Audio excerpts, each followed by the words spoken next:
about 25 miles northwest of San Antonio, is a small, quaint town at the gateway of the Texas Hill Country of Boerne. Once a year, history comes alive, but oddly enough, it's not Texas history.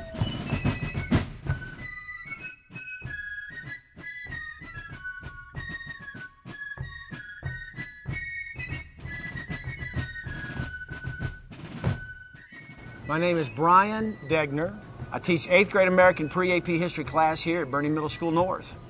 Well, ever since I can remember, I've loved watching war movies. At one point, I was watching a PBS documentary on the Minutemen of Lexington in Lexington, Massachusetts, that reenact that historical event every year.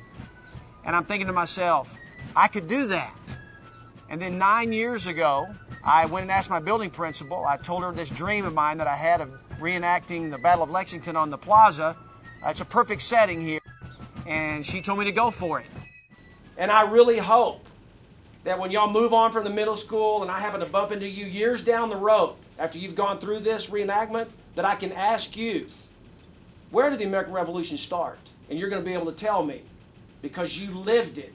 You recreated it. You made history come alive on the Plaza your 8th grade year. The process for putting together this colonial reenactment starts with letting the students know about different parts that they can play and finding out if there's an interest there. And for those students who want to portray one of the people in the reenactment, they must audition for it.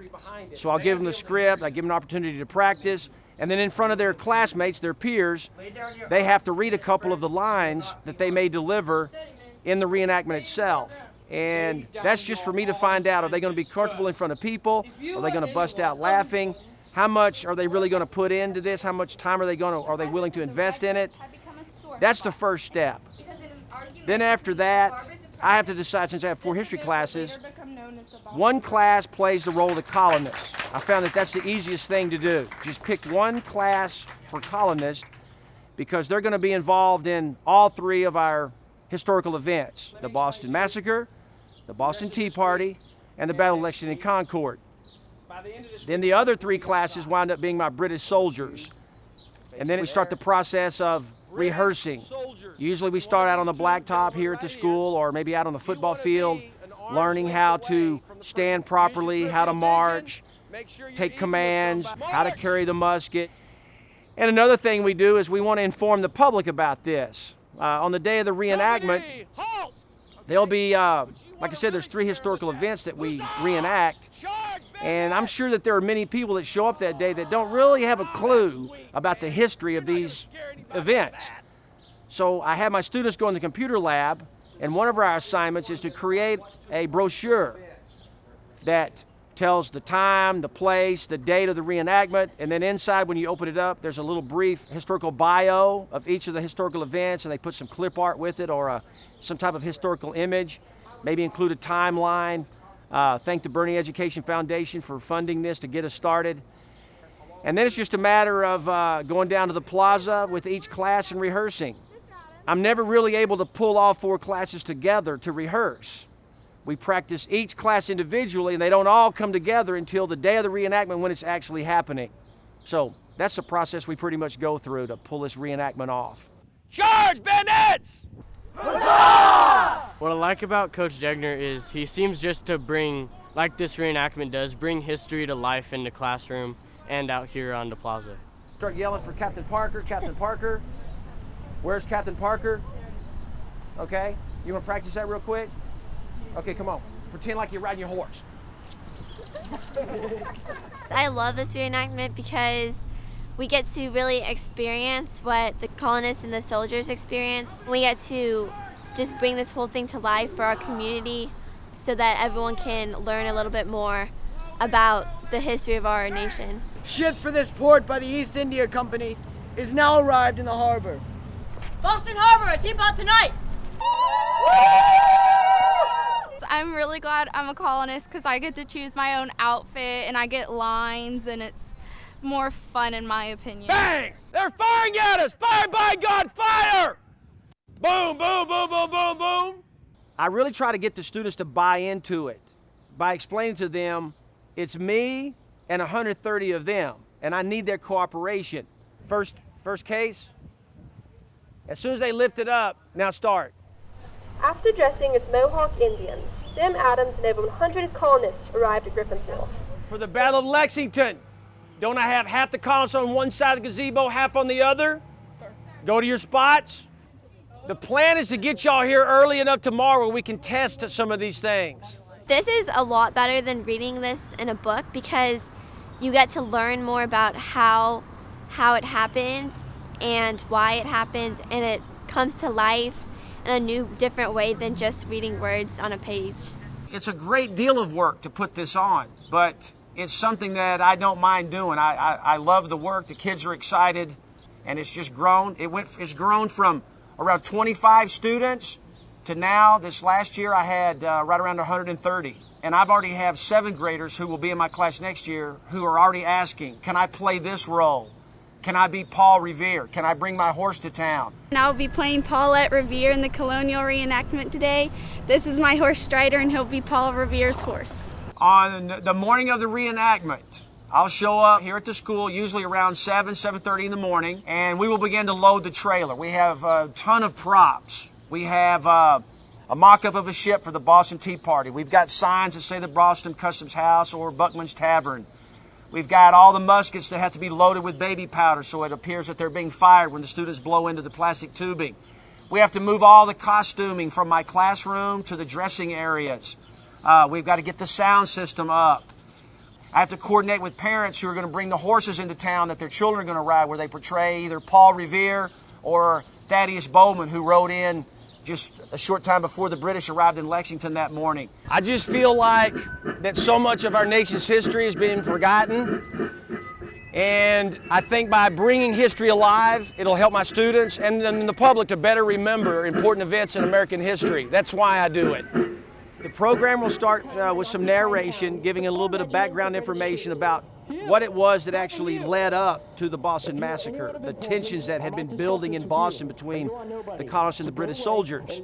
The scene opens with a lone British soldier on duty out in front of the Customs House, and he gets into a verbal altercation with the barber's apprentice.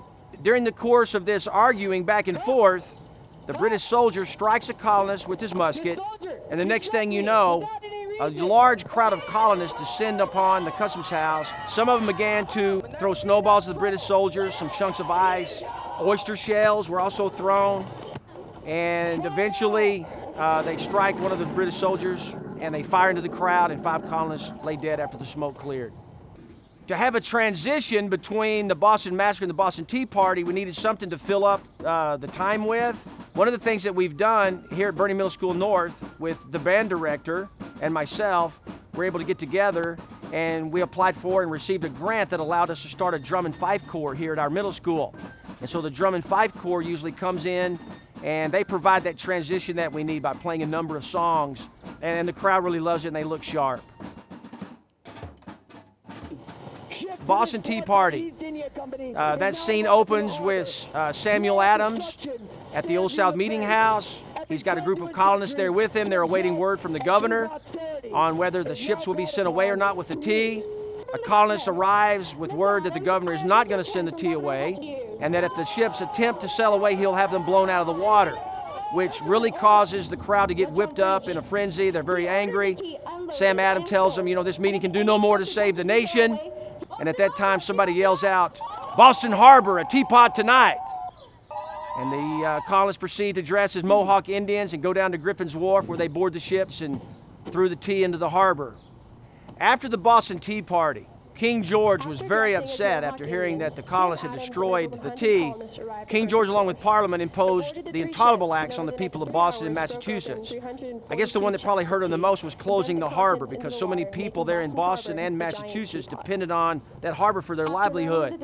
The First Continental Congress met, and there they decided that they would support the people of Boston, Massachusetts. They would try to bring in supplies, maybe by wagon. They were going to have a total boycott on all British products, and they were going to continue to ask King George and Parliament to repeal the Intolerable Acts, and they planned to meet a year later to see how the situation was going. Less than a month later, The British moved out of Boston. They headed toward Concord to seize where they heard the rebels were storing arms and ammunition. At the Battle of Lexington, you're going to see Paul Revere ride into town warning that the redcoats are coming. At that time, the Minutemen will assemble on the green and they will await the arrival of the British. When the British arrive there on the Plaza, they will march closer to the colonists, and the British officer will demand numerous times that the colonists drop their weapons and to go home. When they refuse, he orders his men to disarm the colonists. And as they begin to march toward the colonists, a single gunshot sound will ring out, followed by numerous gunshots. The British officer screaming, a drum roll, trying to reform the ranks, to cease fire, to stop firing.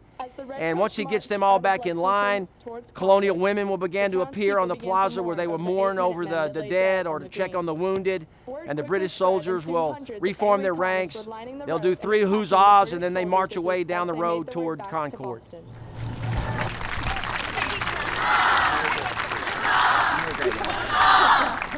So today you witnessed 3 key events that eventually led to America declaring its independence from Great Britain. And as we said, we've gone on to become the greatest nation in the world. Your nation's history is important. Do not forget it. Thank you for attending our reenactment.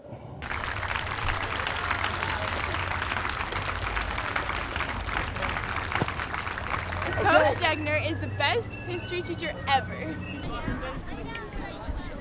Coach Degner! Well, this is a terrific way to teach kids, and we're hoping that this will continue for a long time. It was awesome. Huzzah! It was fun doing it. It was definitely an interesting experience to be able to reenact this kind of thing. It's a good way to learn history. It was great. The kids did a super job. It's fun. It's pretty awesome. We really can't forget history, you know, it's really important to keep remembering. It's not over. Now we got to put everything up. The Sons of the American Revolution is a historical, educational, patriotic, and non-political organization that perpetuates the ideals of the War for Independence. Each member can trace their ancestry back to the heroes and patriots of the Revolution. The Boerne, Texas chapter number 64 of the Sons of the American Revolution is proud to be a part of a community where those ideas of liberty are still strong. Each year on the town square, Brian Degner's 8th grade American history classes reenact those pivotal events that led up to the American War for Independence, the Boston Massacre, the Boston Tea Party, and the battles of Lexington and Concord. We are honored to bring this story to you.